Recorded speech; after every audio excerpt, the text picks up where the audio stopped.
Hi friends, welcome to Relax Recipes. இன்னைக்கு நம்ம Dindigul Thalappakatti mutton biryani எப்படி பண்ணலாம்னு பார்க்கலாம். தலப்பாக்கட்டி மட்டன் பிரியாணிக்கு ஸ்பெஷலாக ஒரு மசாலா அரைச்சிக்கணும். அதுக்கு தேவையான பொருட்களை எடுத்து வச்சிருக்கேன். முதல்ல இந்த மசாலாவை நம்ம அரைச்சிடலாம். முதல்ல இந்த ட்ரை இன்க்ரீடியன்ட்ஸ் வந்து ஒரு அரைச்சிட்டு அதுக்கப்புறம் நம்ம இந்த இஞ்சி பூண்டெல்லாம் சேர்த்துக்கலாம். 2 ஸ்பூன் மல்லி, 1 ஸ்பூன் ஜீரகம்,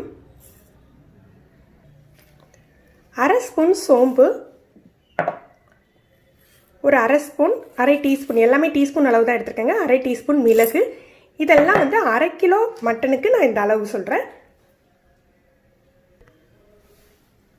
அப்புறம் பட்டை ஒரு 3 கிராம்பு எடுத்திருக்கேன், ஒரு 6 ஏலக்காய் எடுத்திருக்கேன், அப்புறம் கொஞ்சம் பிரியாணி இலை, கல்பாசி, சாத்ரி, நட்சத்திர சோம்பு, நட்மக்கும் ஒரு சின்ன சின்ன பீஸ் சேர்த்துக்கோங்க. இதெல்லாம் முதல்ல திரிச்சு எடுத்துடலாம். இது திரிச்சிட்டு நம்ம இதோடு சேர்த்து இந்த இஞ்சி பூண்டு பச்சை மிளகாய் 3ஐயும் சேர்த்து அரைச்சிக்கணுங்க. ஒரு 6 பல் பூண்டு எடுத்திருக்கேன், 4 பச்சை மிளகாய் எடுத்திருக்கேன், ஒரு 2 பீஸ் 2 இன்ச்சு சைஸில் வந்து இஞ்சி எடுத்திருக்கேன். இதை திரிச்சிட்டு சேர்த்து அரைச்சிடலாம்.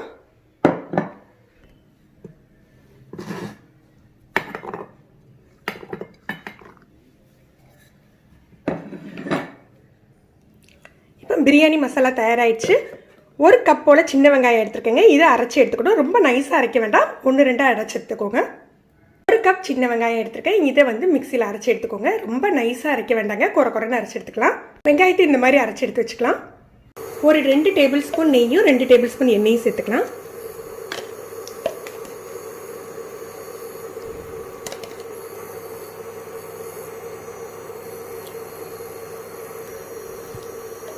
ஒரு 1/4 கப் நெய்யும் 1/4 கப் எண்ணெயும் சேர்த்துக்க போகிறோம்.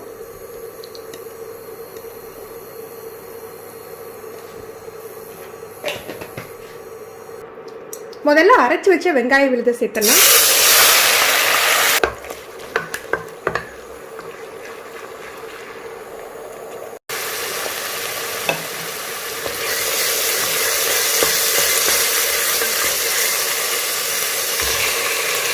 ஒரு 3 தக்காளியை கட் பண்ணி சேர்த்துக்கோங்க.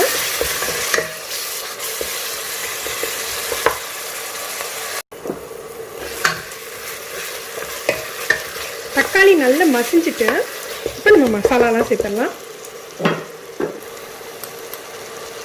மட்டனுக்கு தேவையான அளவுக்கு மிளகாத்தூள் சேர்த்துக்கலாம்.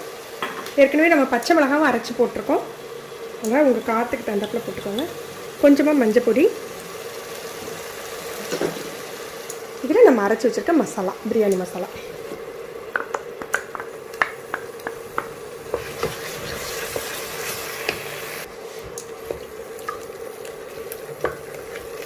இந்த மசாலாவெல்லாம் எண்ணெயில் நல்லா 1 நிமிஷம் அப்படியே புரட்டி விட்டுக்கோங்க.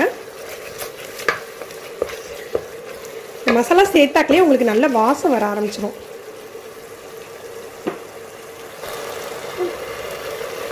மல்லி, புதினா,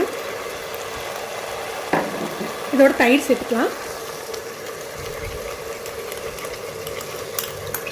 ஒரு 75 ml தயிர் சேர்த்துக்கோங்க. அப்புறம் உப்பு.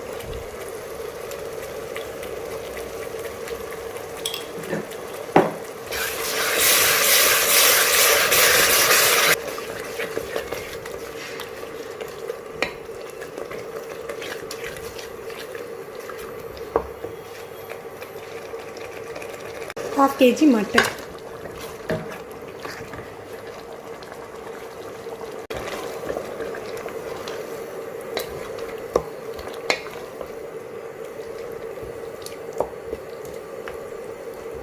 மட்டன் மசாலாவில் ஒரு 2 நிமிஷம் குக் ஆகட்டும். நம்ம அதுக்கப்புறம் வந்து விசில் போட்டுக்கலாம். உப்பு காரம் செக் பண்ணிக்கோங்க. மட்டனுக்கு தேவையான அளவுக்கு உப்பு காரம் இருக்கான்னு பார்த்துக்கோங்க.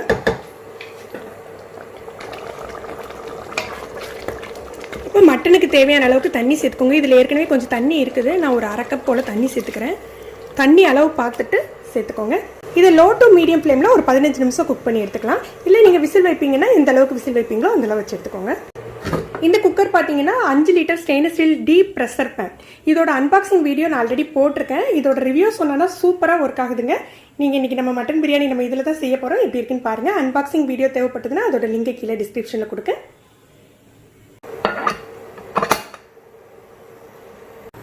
1/2 கிலோ ஜீரக சம்பா அரிசி எடுத்திருக்கேன். ஜீரக சம்பா பச்சரிசி எடுத்திருக்கேன். ஜீரக சம்பாவில் உங்களுக்கு பச்சரிசி புழுங்கரிசி ரெண்டுமே கிடைக்குது. பச்சரிசி தான் உங்களுக்கு பிரியாணிக்கு ரொம்ப வாசனையாக இருக்கும். இதை கழுவிட்டு ஒரு 20 நிமிஷம் ஊற வச்சுக்கலாம். மட்டன் லோ டு மீடியம் ஃப்ளேமில் 15 நிமிஷம் வெந்திருக்கு. இன்றைக்கி நம்ம ஜீரக சம்பா பச்சரிசி எடுத்துருக்கோம். 1 கப் அரிசிக்கு 1.5 கப் தண்ணி கணக்கு எடுத்துக்கோங்க. நீங்கள் எந்த கப்பில் அரிசி எடுத்தீங்களோ அதே கப்புக்கு 1.5 கப் தண்ணி தேவைப்படும். மட்டனில் வேக வச்ச மட்டன் தண்ணி இருக்கு இல்லையா, இதையும் சேர்த்து தான் நம்ம கணக்கில் எடுத்துக்கணும். உங்களுக்கு 5 கப் தண்ணி சேர்க்கணும், மட்டனில் 3 கப் தண்ணி இருக்குது அப்படின்னா நீங்கள் 2 கப் மட்டும் தண்ணி சேர்த்துக்கோங்க.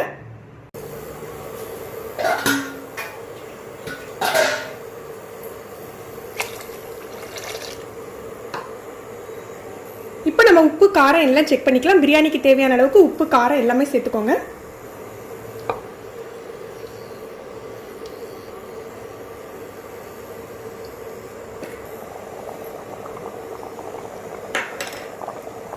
ஒரு அரை எலுமிச்சம்பழத்தோட சாறு சேர்த்துக்கலாம்.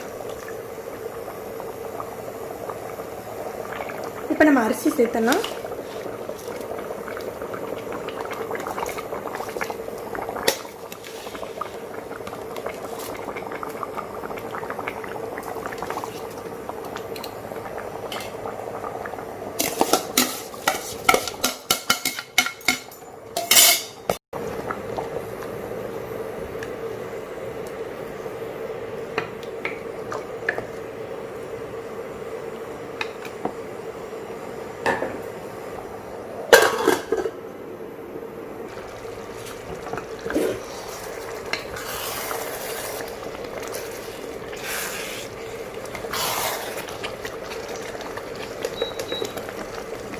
ஸ்டேஜ் வந்தாக்கில் நல்ல கிளறி லோ டு மீடியம் ஃப்ளேமில் ஒரு 20 நிமிஷம் தம் போட்டு விட்டுருங்க.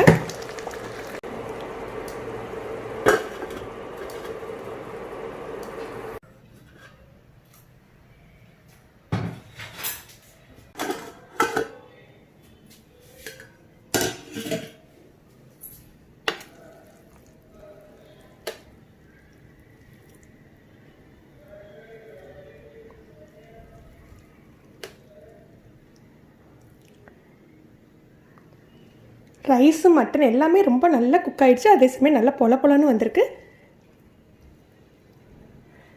ஃப்ரெண்ட்ஸ், நீங்களும் இந்த style mutton biryani, Thalappakatti mutton biryani try பண்ணி பாருங்கள். எப்படி இருந்தது அப்படின்னு சொல்லிட்டு கமெண்ட் பண்ணுங்கள். இந்த வீடியோ உங்களுக்கு பிடிச்சிருந்ததுன்னா லைக் பண்ணி ஷேர் பண்ணுங்கள். தேங்க்யூ.